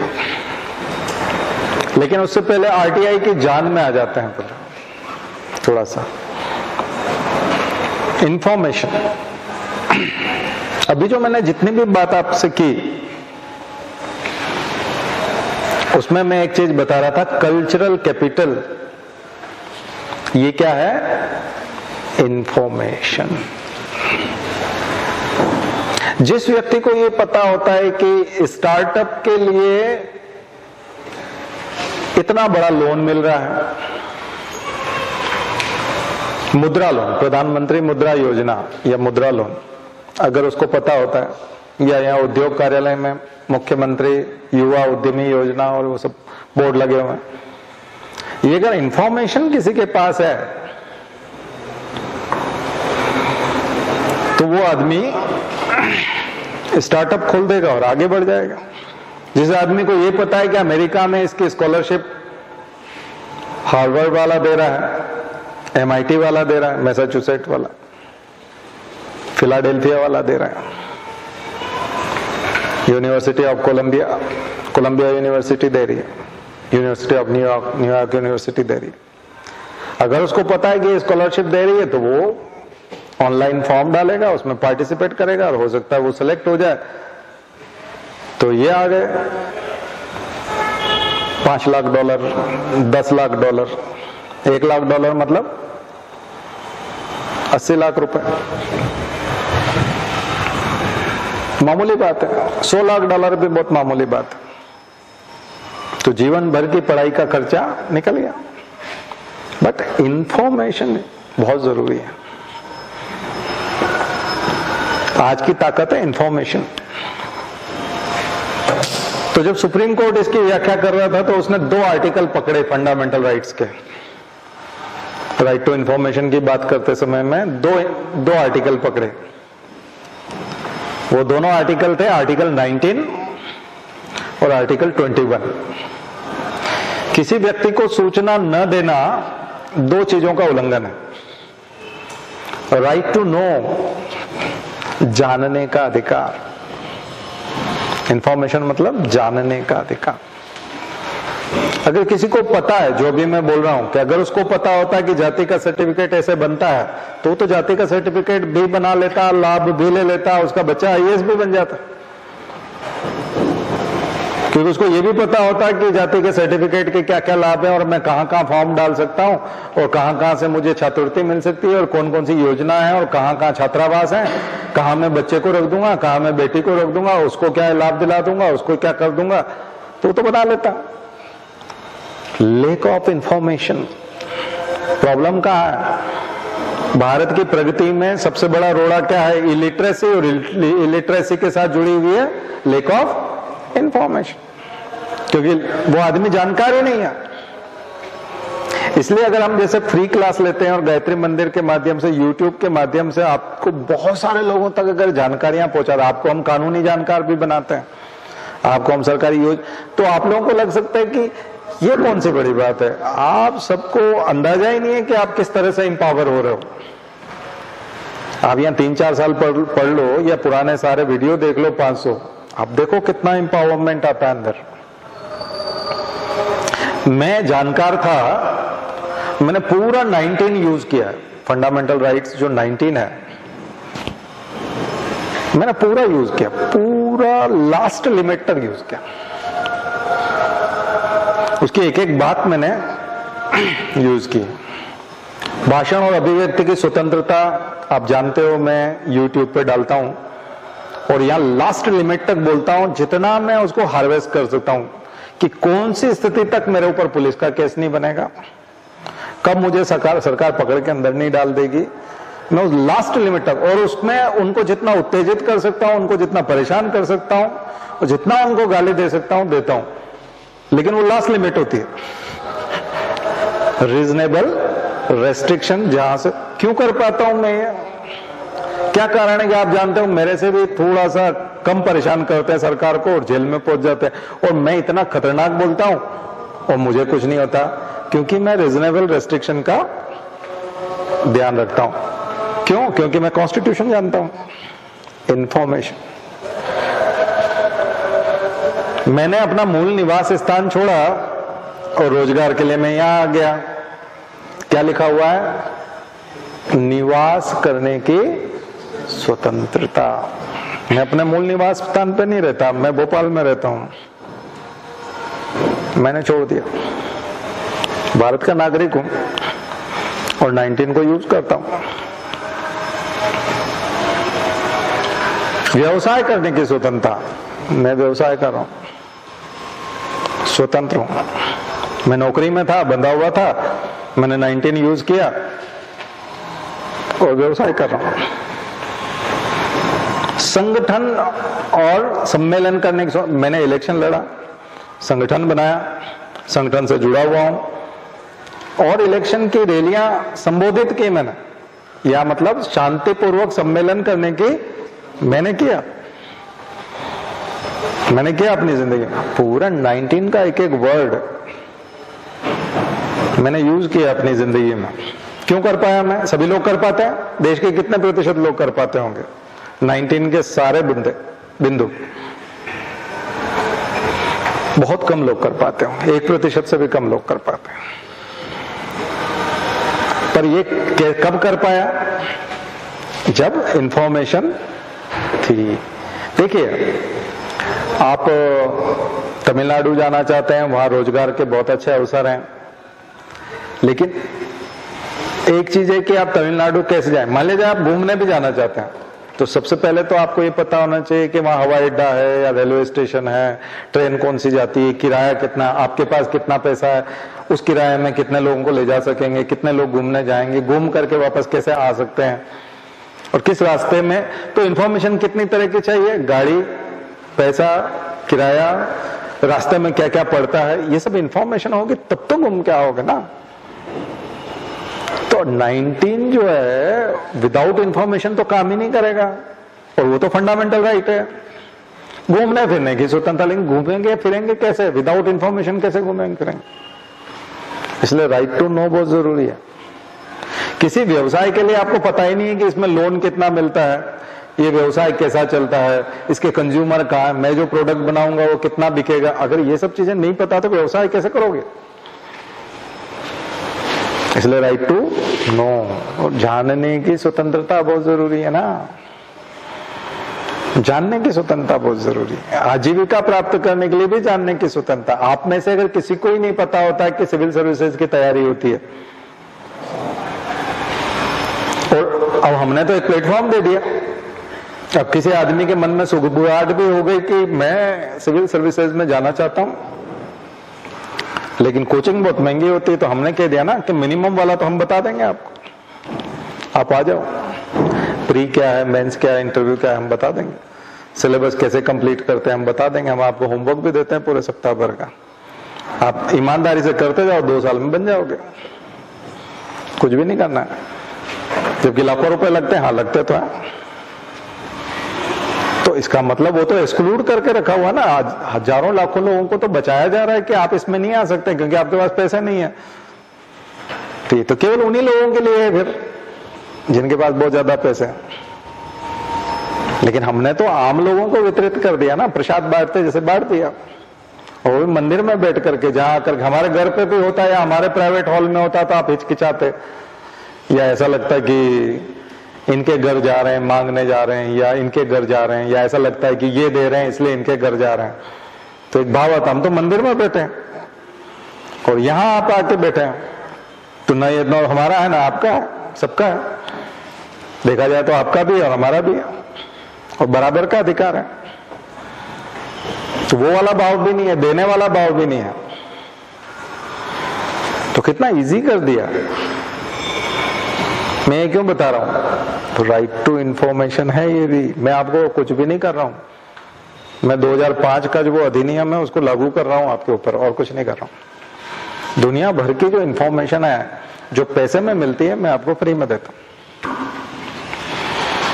निःशुल्क देता हूं। और इसमें भी कोई डाउट होता है तो आप मुझसे पूछ सकते हैं और सॉल्व कर सकते हैं, उसकी सुविधा भी है कि मैंने जो बताया उसमें अगर कहीं कोई दिक्कत आ गई तो क्लास के बाद हम लोग डिस्कशन करते ही हैं। आप पूछते हैं, मैं जवाब देता हूं। इसी चीज का तो कोचिंग वाले पैसा बनाते हैं, और होता ही क्या कोचिंग में, और क्या होता है। बल्कि वो तो कई बार डाउट भी नहीं क्लियर करते, क्योंकि इतनी भीड़ होती है कि डाउट क्लियर करने का कोई सेशन ही नहीं होता। हमारे यहाँ तो डाउट क्लियर वाला सेशन भी है, अलग से और कुछ नहीं होता। इसलिए आप यदि किसी का कैरियर बना पाए, आप अगर किसी को इंफॉर्मेशन दें तो आप उसका जीवन बचा रहे हैं। इसलिए आर्टिकल 21 सूचना से वंचित करना मतलब उसकी हत्या करने के बराबर। राइट टू लाइफ से जोड़ दिया सुप्रीम कोर्ट ने। 91 तो ये है कि 91 जितनी भी चीजें हैं 91 में, वो सब आप तभी इंजॉय कर पाओगे जब आपके पास इंफॉर्मेशन होगी। इसलिए मैं बोल रहा था वो कल्चरल कैपिटल जो होती है, तो ब्राह्मण के पास वो इंफॉर्मेशन पहले से होती है, ऑलरेडी होती, प्री रिक्विजिट, वो तो पहले से है, इसलिए वो आगे है। और इसीलिए सिविल सर्विसेज में आप देखोगे कि और तमाम जगहों पर तो जो केवल ब्राह्मण वाली बात नहीं है, कायस्थ भी होते हैं, और दूसरी और जो अग्रवाल होते हैं, ये सब कास्ट के ही आपको कलेक्टर मिलेंगे सब। रिजल्ट भी देख लो आप, शुरू का रिजल्ट देख लो, जनरल में कितने लोग, टॉप 10 वाला रिजल्ट देखो, कौन से सरनेम होते हैं सबसे ज्यादा? जैन, मा, सक्सेना, श्रीवास्तव, गर्ग, गोयल, बंसल, यही सरनेम होते हैं। आप देखो, ढूंढो तो सही। तो क्या सबसे इंटेलिजेंट होते हैं? अरे भाई, इंफॉर्मेशन का अंबार है इनके पास। इंटेलिजेंट होना अलग चीज है। इंटेलिजेंट, एक को सूचनाओं से वंचित रखा गया वो समाज है, और दूसरा सूचनाओं की भरमार है जिसके पास। आ गया समझ में? ये अंतर है। ठीक है, एक तरफ क्या है, एम्प्टीनेस है, मतलब हालत खराब है, और एक तरफ भयंकर सूचना भरी पड़ी है इंफॉर्मेशन से। इंफॉर्मेशन के ढेर लगे हुए हैं, जानकारियां ही जानकारियां, इतनी सारी अपॉर्चुनिटी होती है। मेरे सामने जब सूचनाएं आई, और मेरे पिता टीचर थे, प्रिंसिपल थे, और मुझे अच्छी शिक्षा का मौका मिला, शहर में पढ़ने का मौका मिल गया, मैं बड़े से बड़े शहर में जा सकता था, सूचनाओं का अंबार था मेरे सामने, तो मेरे पास अपॉर्चुनिटी की कभी नहीं। एट ए टाइम मेरे पास 3-3, 4-4 जॉब थे, 4-4 जगह के कॉल लेटर पड़े रहते थे, आप इस नौकरी में आ जाओ, इस नौकरी में आ जाओ, इस नौकरी में आ जाओ। क्यों? कि सूचनाएं ज्यादा थी। मेरे साथ में जो दूसरे बच्चे पढ़ते थे उनके पास ये सब चीजें नहीं थी। उनके पिता ने उनको ग्रेजुएशन तक पढ़ाया, किसी को 10वीं तक पढ़ाया, कोई 12वीं पढ़ के छूट गया, कोई ग्रेजुएशन तक पहुंचा, कोई पीजी में आया तो जैसे तैसे फिर टीचर की नौकरी लग गई, कोई कांस्टेबल बन गया, कोई बैंक में चला गया, वो जहां है वहीं है। तो इसलिए आप देखोगे कि एक बच्चे का उसमें भी सिलेक्शन हो गया, उसमें भी हो गया, ये यूनिवर्सिटी भी मांग रही है, वो भी मांग रही है, और अमेरिका में उसके पास इतने करोड़ का जॉब है, यूके वाले भी बोल रहे हैं हमारे यहाँ आ जाओ तो इतने करोड़ का जॉब है, और उसने जाके आईएएस ज्वाइन कर लिया। और 6-7 लोग उसको करोड़ों का ऑफर देके बैठे हुए हैं, लेकिन उसने जाके आईएएस ज्वाइन कर लिया। क्या था? क्यों थी उसके पास इतनी अवसर, इतनी सारी अपॉर्चुनिटीज? इसलिए यदि किसी आदमी की सूचना ही आप बाधित कर दोगे, तो ये सारी अपॉर्चुनिटीज से उसको वंचित कर दोगे, तो उसकी हत्या करने के बराबर। आ गया ना समझ? उसकी आजीविका छीन लेने के बराबर है। तो राइट टू इंफॉर्मेशन का इंपॉर्टेंस समझ में आ गया होगा। RTI act 2005। सिंपल सी बात है कि अगर किसी बोतल पे लिखा हुआ है कि जहर है, कृपया इसे बच्चों से दूर रखें, या जब भी इसको हाथ लगाएं तो हाथ अच्छे साबुन से धोएं, और अगर ऐसा कुछ लिखा हुआ है उसको, और अगर वो लिटरेट नहीं है, इसका मतलब उसको सूचना नहीं है, तो उसको हाथ भी लगा लेगा, खाना भी खा लेगा, और डेथ हो जाएगी। तो राइट टू लाइफ हुआ है कि नहीं? किसी को सूचना देने से वंचित करना, कहीं इस रास्ते पे जाएंगे आगे तो खतरा है, यहाँ बहुत बड़ा गहरा खाई है और इसमें गिरने की संभावना, गाड़ी धीरे चले, अगर वो पढ़ नहीं पाएगा तो इसका मतलब लिटरेट होने, शिक्षा से वंचित करना भी हत्या के बराबर है। सूचना देने, क्योंकि शिक्षा से वंचित हो गया तो सूचनाओं से बाहर हो जाएगा। जब शिक्षित ही नहीं है तो सूचना कहां से मिलेगी? सूचना शिक्षा से ही तो मिलती है। आगे समझ? इसलिए मैंने आपको कहा था कि एक जमाना था जब बाहुबल था, भुजाओं की ताकत होती थी, मसल पावर था, और जो जितना ताकतवर होता था उसके हाथ में तलवार होती थी, और वो योद्धा होता था, और वही उसी का साम्राज्य होता था, एम्पायर उसी का होता था। जो जितना बड़ा योद्धा, जिसकी भुजाओं में जितना दम, वो उतना बड़ा ताकतवर राजा, पूरा एम्पायर होता था, उसका साम्राज्य होता था। एक समय आया फिर बाद में, और वो पैसे का साम्राज्य बनने लगा, जिसके पास जितना पैसा वो उतना बड़ा ताकतवर। फिर एक समय आया अभी का, जिसको कह सकते हैं, और आने वाला फ्यूचर, सूचनाएं जिसके पास जितनी ज्यादा, जिस व्यक्ति के पास जितना ज्यादा नॉलेज मतलब इंफॉर्मेशन, नॉलेज का मतलब किताबें नहीं है, किताबें तो पड़ी रह जाती उधर, जो दिमाग में ज्ञान होता है उसको सूचना कहते हैं, किताबों में होता है उसको नॉलेज कहते हैं। इसलिए जो पर्स में पैसा पड़ा होता है वही काम आता है, बैंकों में होता है, इधर होता है। कई लोगों के बैंकों में पैसा होता है, लेकिन आज कार्ड नहीं चल रहे, एटीएम ही काम नहीं कर रहा है, उसने कहा कि ये बंद है। कार्ड आपके पास रखा हो, 4 कार्ड रखे हुए, चारों के अंदर पैसे, और बैंक की 3 दिन की छुट्टी है।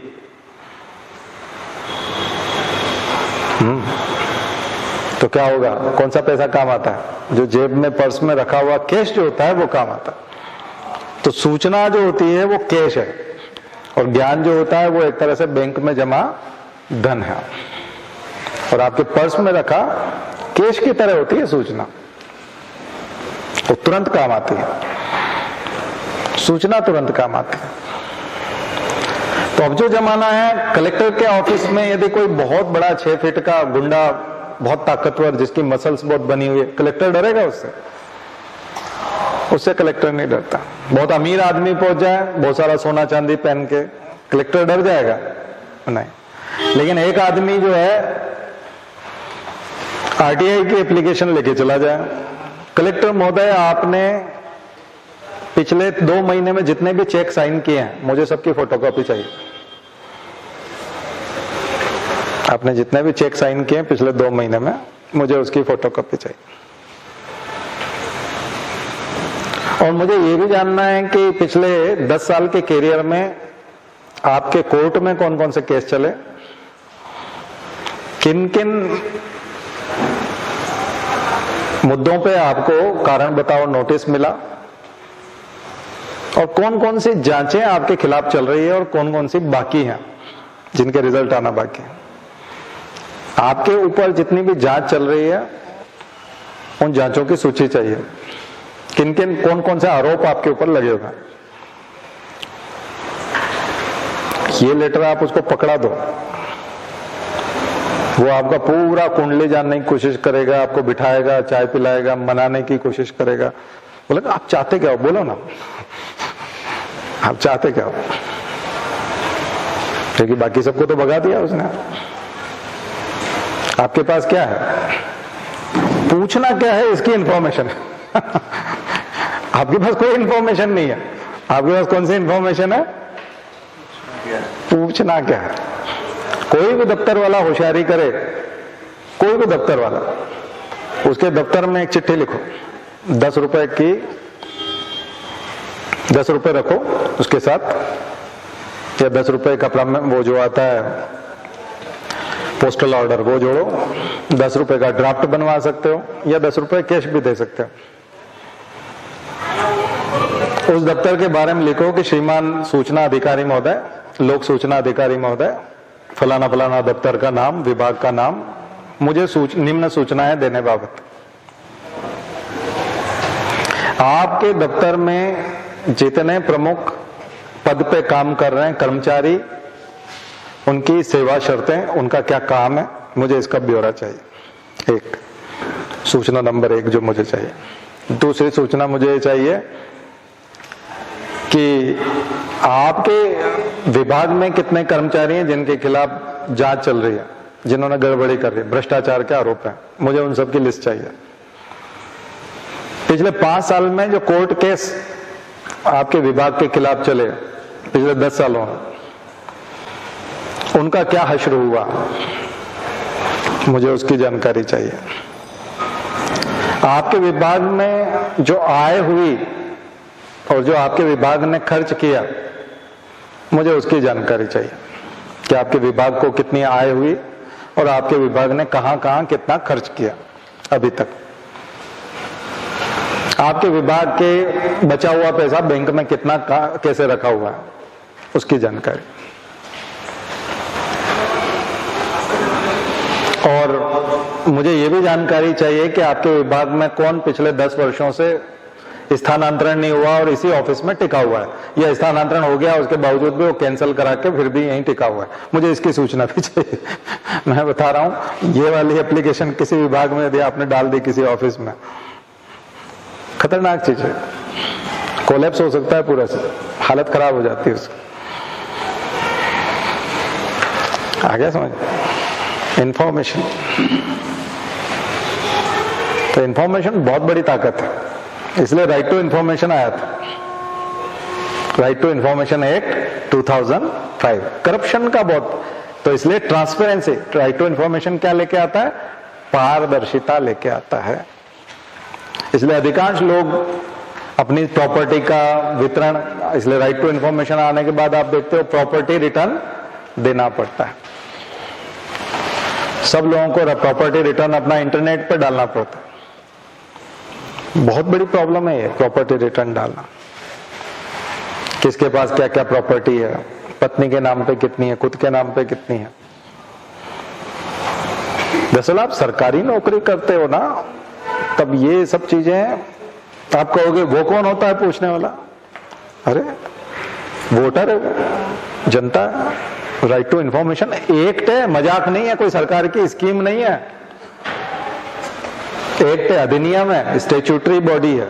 कमीशन 30 दिन में सूचना नहीं दी, ऊपर जाएगा, अपील होगी, वहां नहीं जाएगा, CIC SIC में जाएगा, स्टेट इंफॉर्मेशन कमीशन में। जैसे ही स्टेट इंफॉर्मेशन कमीशन में जाएगा तो 3 प्रकार की बातें, सूचना नहीं देना, सूचना कम देना और सूचना गलत देना। मिस इंफॉर्मेशन, लेस इंफॉर्मेशन और नो इंफॉर्मेशन। यानी कि डिनाई करना, इंफॉर्मेशन देने से मना करना, गलत जानकारी देना या फिर कम जानकारी, जितनी मांगी उतनी नहीं देना। तीनों कंडीशन में जुर्माना लगेगा। तो 50-50 हजार रुपए का जुर्माना ठुक जाएगा।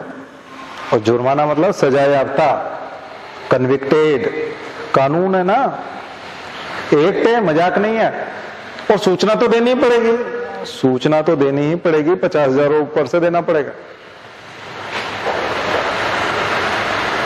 क्योंकि ये अधिनियम है। इसलिए RTI कोई मामूली चीज नहीं है। सबसे पहले तो RTI को समझो थोड़ा, RTI बहुत जबरदस्त चीज है। और ये वो आदिवासी जो अनपढ़ है वो भी मान सकता है। अगर वो नीचे अंगूठा लगा दे और ऊपर कोई आवेदन लिख दे तो उसकी तरफ से दिया गया हुआ आवेदन माने जाएगा ना। तो ये आम आदमी की ताकत है कि भारत का कोई भी नागरिक सूचना मांग सकता है और आप देने के लिए बाध्य होंगे, ऑब्लिगेशन है।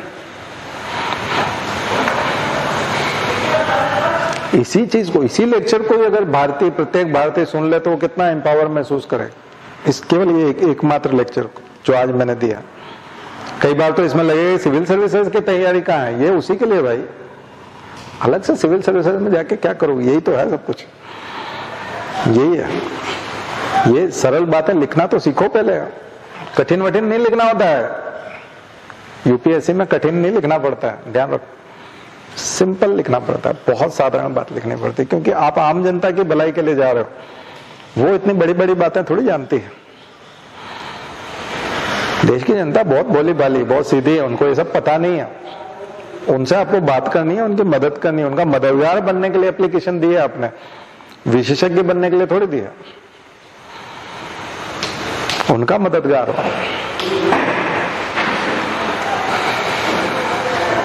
ठीक है। तो मैं आपको बड़ी बड़ी बातें करके बहुत बड़े बड़े टॉपिक भी उस तरह से सॉल्व कर सकते हैं, लेकिन उनमें कोई फायदा नहीं है। ये बड़ी चीज है, ठीक है। चलिए अब थोड़ी सी बात करते हैं कि मैं थोड़ा मोड चेंज करता हूं, एक होमवर्क और देता हूं करंट अफेयर्स में। जो पिछली बार भी हमने कहा था रोजगार रहित विकास, बात की थी, जॉबलेस ग्रोथ, यानी केवल GDP बढ़ रहा है। और केवल GDP बढ़ रहा है तो इसके ऊपर आप ये देखिए कि सन 2047 तक, यानी कि जब हम अमृत महोत्सव हमारा पूरा होगा, 25 साल चलेगा अभी, तो 2047 में कंप्लीट होगा।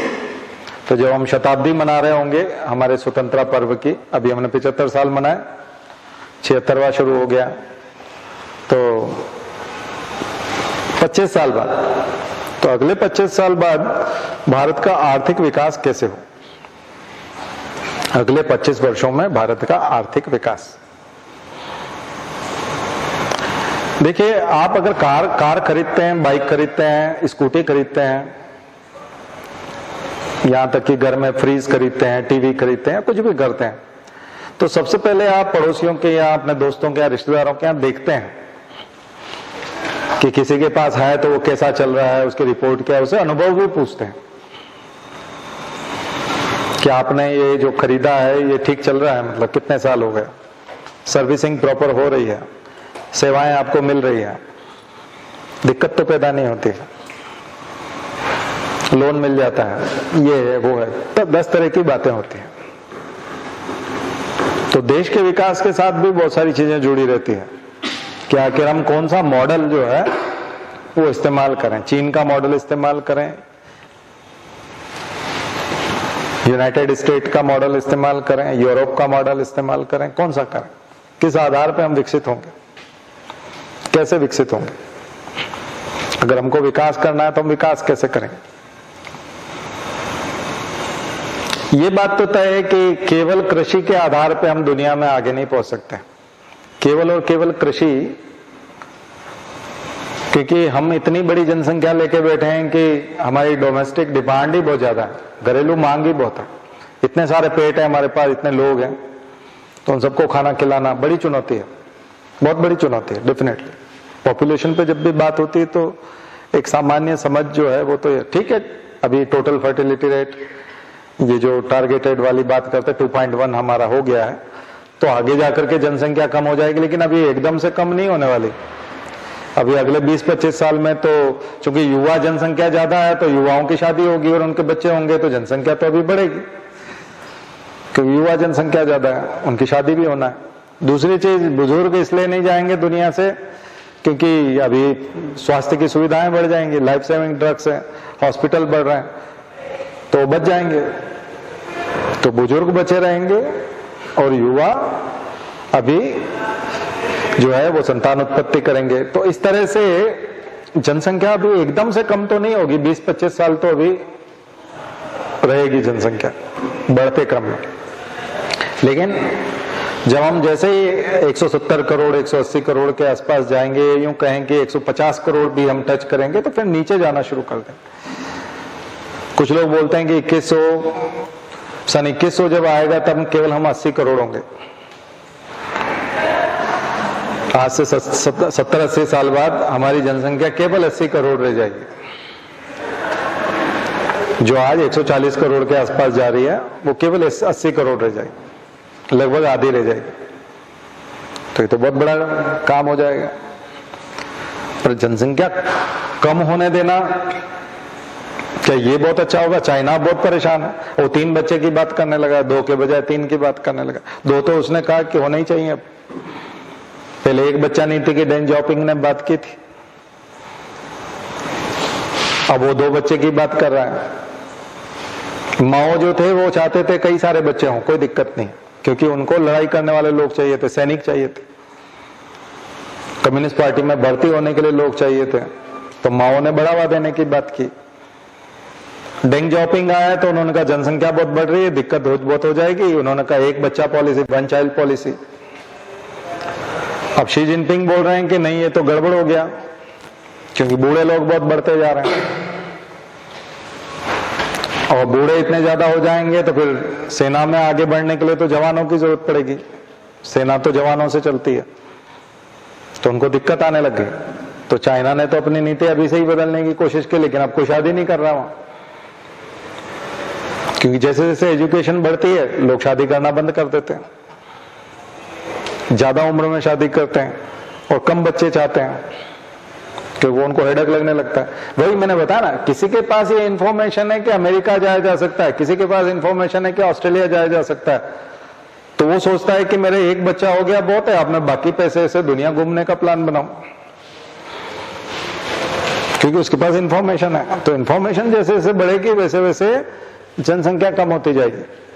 इसलिए शिक्षित लोगों के कम बच्चे होते हैं और निरक्षर और कम पढ़े लिखे लोगों के ज्यादा बच्चे होते हैं। यही तो कारण है, शिक्षा के साथ सीधा संबंध है। उनको पता ही नहीं कि बच्चों के बड़े होने के साथ पैसे का खर्चा बढ़ेगा और मैं अपनी जिंदगी खत्म कर दूंगा, अपना खुद का इलाज नहीं करा पाऊंगा, क्योंकि बच्चे को खाना खिलाना है। तो खुद का इलाज नहीं करा पाएंगे तो जल्दी मर जाएंगे। तो जो व्यक्ति 70 साल जिंदा रह सकता था वो 45 में चल दिया, क्योंकि बच्चे को खाना खिलाना था। कई लोगों के सामने तो ये चुनौती है। और जो सभ्य होता है, शिक्षित होता है, उसके साथ ये रहता है कि मैं अच्छे से भी रहूंगा, मेरे पास पैसा बचेगा तो मैं जिम ज्वाइन कर लूंगा, मेरे पास बचेगा तो मैं अच्छी कार खरीदूंगा, मैं घूमने जाऊंगा, मैं छुट्टी मनाऊंगा, रिक्रिएशन करूंगा, विदेश जाऊंगा और उच्च शिक्षा हासिल करूंगा, पीएचडी करूंगा। ये सब सपने होते हैं तो फिर बच्चे अपने आप कम होते हैं। अब मुसलमान भी जब ये सोचना शुरू करे तो उसके भी कम होंगे। मुसलमान क्यों बच्चों में उलझना चाहेगा? 3-4 बच्चे जिसके होते हैं आप देखते हो, उसकी पूरी जिंदगी उसी चक्र में ही खत्म हो जाती है। एक बच्चे को लेके जाता है 8 तक, जितने वो अभी नर्सरी में, फिर वो दूसरे को उसको आगे बढ़ाता है, इतने में उसका खर्चा आ जाता है, फिर उसका खर्चा खत्म हुआ इसका, फिर उसका, और सभी असंतुष्ट रहते हैं। सारे बच्चे असंतुष्ट, मेरे बाप ने कुछ नहीं किया सारे बच्चे असंतुष्ट, और मेरा बाप बेकार। वो बेकार का बेकार बना रहता है, उसकी हालत घटिया रहती है और बहुत जल्दी मर भी जाता है और खुद भी आनंद नहीं उठा पाता, परिवार को सुखी नहीं रख पाता और अपयश का भागीदार बनता है और प्रोग्रेस नाम पे कुछ होता नहीं है। क्योंकि संसाधन बहुत कम होते हैं तो पर्याप्त नहीं होते, तो अपर्याप्त साधनों में वो कैसे कर लेगा। तो समझदारी तो यहीं से शुरू होती है। और बहुत सारे ज्यादा समझदार होते हैं तो वो तो 30-35 साल तक देख लेते हैं, समझ लेते हैं और सब बकवास है, सब फालतू चीज है, तो वो अपना कैंसिल ही कर देते हैं एक करो अपन तो अपने पास इतना सारा पैसा है, इसको बहुत अच्छे से अपनी जिंदगी में।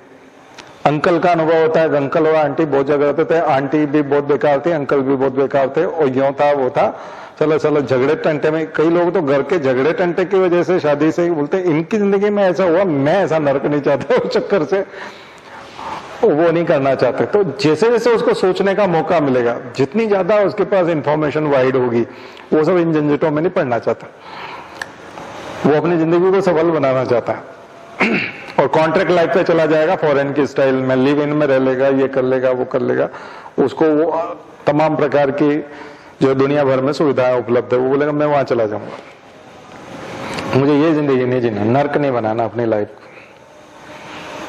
और ये चीज हो गई है चाइना में, उपभोक्तावाद आ गया है, मार्केट है, चमचमाहट है, रात को 2 बजे भी ऐसा लगता है जैसे दिन है। बीजिंग में चले जाओ, शंघाई में चले जाओ, इसमें चले जाओ, तो ऐसा लगता है यहाँ काम किया, यहाँ पैसा, वहां खाया, वहां सोए, ये किया वो किया, और आदमी की जिंदगी ऐसे फास्ट भागती, फिर उसको सब निरर्थक लगने लगता है।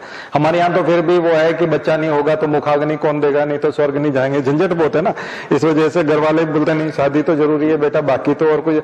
चीन में तो ये सब मुखाग्नि और स्वर्ग का कोई कंसेप्ट ही नहीं है, तो वहां तो ये सब झंझट ही नहीं है। तो उन लोगों ने तो बिल्कुल ही वो ठान लिया। तो इसलिए आप देखोगे कि निगेटिव ग्रोथ है। यूरोप की ग्रोथ कैसी है? निगेटिव। इंडिया में शिक्षा बढ़ जाने दो आप, उसके साथ ये सब बदल जाएंगी चीजें। फिर वो लैपटॉप पे भी तो अंतिम संस्कार हो ही रहते हैं। वो जो सफाई करने वाला है वो कपाल फोड़ ही रहा था ना, कपाल क्रिया कौन कर रहा था? वो स्वीपर कर रहा था, मुसलमान भी कर रहा था। कहाँ आपने बच्चा पैदा किया और बड़ा बनाया और आईआईटी में भेजा और वो अमेरिका जाके बैठा और अब आपको लैपटॉप पे देख रहा है, आपका कपाल मुसलमान फोड़ रहा है। और वो इसी के लिए तो सारा किया था कि मैं मर जाऊंगा तो लाठी लेके आएगा और मेरा सिर फोड़ देगा, और उसमें से जो आत्मा निकल के जाएगी वो सीधी स्वर्ग में जाएगी। और वो केवल ओरिजिनल जो अपनी संतान है, अपना जो ब्लड होता है, जो पितृ ऋण की वो जो है उसके एवज में करता है, उसी से ऊपर जाते हैं, बाकी तो इधर उधर चले जाते हैं तो असली टाइम पे तो वो आया ही नहीं। अभी आपने देखा कोरोना में तो बहुत झंझट वाला काम है। तो इसलिए जनसंख्या तो जो है वो निगेटिव ग्रोथ होगी, निगेटिव जाएगी। और बाद में आप जब आज से 20 साल बाद 30 साल बाद ये सब आते समझाओगे तो एक चांटा पड़ेगा, ठीक है। कोई किसी को समझाने भी नहीं जा पाएगा, क्योंकि तब तक जानकारियां बहुत, ये सब बंद हो जाएंगे, सब धंधे। परंपराएं बहुत बदलेंगे। हमारे गुरुजी ने तो पहले ही लिख रखा है, परंपराओं की तुलना में विवेक को महत्व दे। ऐसे में फिर विकास कैसे होगा? तो 2 तरह के मॉडल हैं, economies of scale and economies of scope. Economies of scale and economies of scope. China ने जो ग्रोथ की है वो इकोनॉमीज ऑफ स्केल के माध्यम से किया। Economies of scale. Economies of scale का मतलब होता है कि आप इसमें मार्जिन, प्रॉफिट मार्जिन बहुत ज्यादा रखते हैं। यानी कि आपने देखा है कि इतने लार्ज स्केल पे मैन्युफैक्चरिंग करते हैं कि जो कॉस्ट आती है वो बहुत कम आती है और सेल जो है वो ज्यादा में होता है, तो मार्जिन बहुत ज्यादा होता है। तो उसको बोलते हैं economies of scale. Scale maintain किया है ना उसने, ज्यादा हर जिसका भी प्रोडक्शन किया है पागलपन के हद तक प्रोडक्शन किया है, बहुत ज्यादा प्रोडक्शन किया है और दुनिया भर में उसकी कॉस्ट गिरा दी और उसको जिस भी कॉस्ट में वो बेच रहा है उसमें भी बहुत ज्यादा मुनाफा है उसको। और दुनिया में कोई भी देश इतने कम में मैन्युफैक्चरिंग कर ही नहीं सकता जितने कम में चाइना कर देता है, इसलिए हर कोई चाइना में ही मैन्युफैक्चरिंग करवाता था। इसके लिए उसने ह्यूमन राइट्स वायोलेशन भी किया, अपने यहाँ की पर्यावरण को भी खराब किया, अपने यहाँ की माइंस को भी उसने खंगाला और जमीन को भी खोद दिया, पर्यावरण को नुकसान पहुंचाया, जमीनों को खोद दिया और लेबर बहुत सस्ते में अवेलेबल कराया और 12-12, 16-16 घंटे काम करा लिया लोगों से, तो मानवाधिकारों को खत्म कर दिया। और ऐसा करके उसने सबसे लोएस्ट कॉस्ट पे सबसे ज्यादा मात्रा में ज्यादा स्केल पर प्रोडक्शन करके दिखा दिया और दुनिया भर में भाव गिरा दिए और सबसे ज्यादा माल उसका बिका तो टोटल प्रॉफिट उसका ज्यादा हो गया। तो ये चाइना की रणनीति थी। दूसरा होता है इकोनॉमी ऑफ स्कोप। स्कोप में रेंज बहुत ज्यादा होती है, रेंज बहुत ज्यादा होती है, बहुत अलग अलग रेंज के प्रोडक्ट बनाए जाते हैं। जैसे आप देखेंगे तो सैमसंग के पास रेंज ज्यादा है और एप्पल के पास रेंज कम है। सैमसंग वाला कितने डिजाइन के और साल भर में कितने ही मॉडल उतार देता है और कितनी तरह की चीजें और उससे वो कमाता है, जबकि एप्पल वाला मास प्रोडक्शन करता है, स्केल ज्यादा है। आ गया इसमें? एप्पल वाला एक ही जैसा फोन बड़ी मात्रा में बनाता है और सैमसंग अलग अलग मॉडल के फोन, अलग अलग रेंज के फोन थोड़ी थोड़ी मात्रा में बनाता है। आया समझ? एग्जाम्पल ये है अंतर। तो भारत को इन दोनों में से कौन सा फेवर करेगा? भारत को तो डेफिनेटली, क्योंकि भारत में डाइवर्सिटी है, तरह तरह के कोर्सेज हैं, तरह तरह का हमारे पास जीन पूल है, नॉलेज पूल है, तो हम लोग रेंज में जाएंगे। यानी इकोनॉमीज ऑफ स्कोप पे यदि काम करें तो डेफिनेटली हम लोग, तो ऐसी कुछ टर्म्स के साथ अपना आंसर आपको लिखना आना चाहिए। मैंने एक सैंपल दिया, अब इसके साथ और भी बहुत सारी चीजें हैं। सरकार को क्या करना है, सरकार की योजनाएं भी रहेंगी, एजुकेशन का, नई शिक्षा नीति का रोल भी रहेगा इसमें, न्यू एजुकेशन पॉलिसी आ गई है, साइंस एंड टेक पॉलिसी जो है हमारी, विज्ञान प्रौद्योगिकी नीति कैसी होगी उस पर डिपेंड करेगा, इंडस्ट्रियल पॉलिसी पे बहुत डिपेंड करेगा, औद्योगिक नीति पे बहुत डिपेंड करेगा।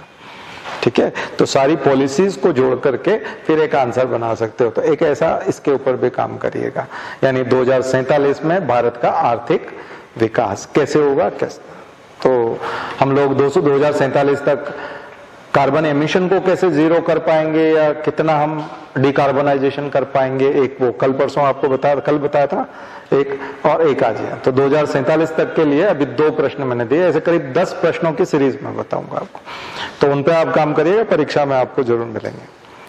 ठीक है, होमवर्क आपका रहेगा यूनियन टेरिटरीज, इस बार का यूनियन टेरिटरीज 8 यूनियन टेरिटरी हैं, जिनमें से 3 असेंबली वाली हैं, जिनमें विद असेंबली है, union territory UTs with assembly, Jammu Kashmir में असेंबली है, पुदुचेरी में असेंबली है और दिल्ली में।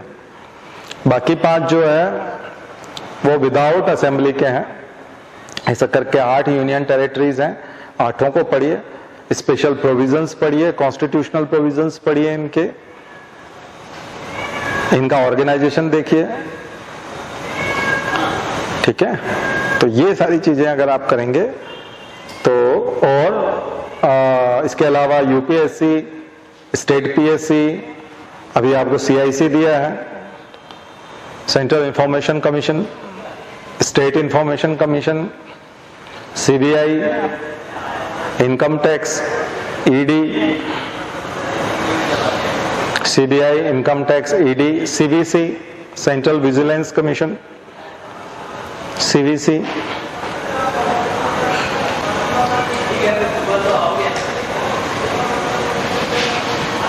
ठीक है, पर्याप्त है, और करंट अफेयर्स तो दे ही रखा है, ऐसे आपको बोल दिया है, फिर भी फुर्सत हो तो बता देना। हाँ हाँ, अटॉर्नी जनरल तो बाद में कर लेंगे, कंट्रोलर एंड ऑडिटर जनरल कर लीजिए कि उसमें साथ में आता है, ठीक है। वो संसद के अधिकारियों में आता है ना, ऑफिसर, स्पीकर, और वहां आता है, इसलिए उसको वहां पढ़ते हैं, ठीक है। तो ऐसा करके ये हो जाएगा। और पिछली बार मैंने 6th शेड्यूल दे दिया था ना आपको, हाँ। और ऑफिसर ऑफ माइनॉरिटीज वाली बात कर ली इसमें हमने, लिंग्विस्टिक माइनॉरिटीज कल बात की थी, वो कॉन्स्टिट्यूशनल वाले में आएगा, ऑफिसर ऑफ लिंग्विस्टिक माइनॉरिटीज। और माइनॉरिटी कमीशन इसमें आएगा, इधर वाले नॉन कॉन्स्टिट्यूशनल वाले में। माइनॉरिटी कमीशन, अल्पसंख्यक आयोग, महिला आयोग भी, women commission, national NWC, national women commission, राष्ट्रीय महिला आयोग।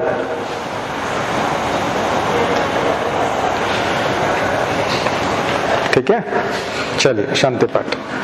ओम देव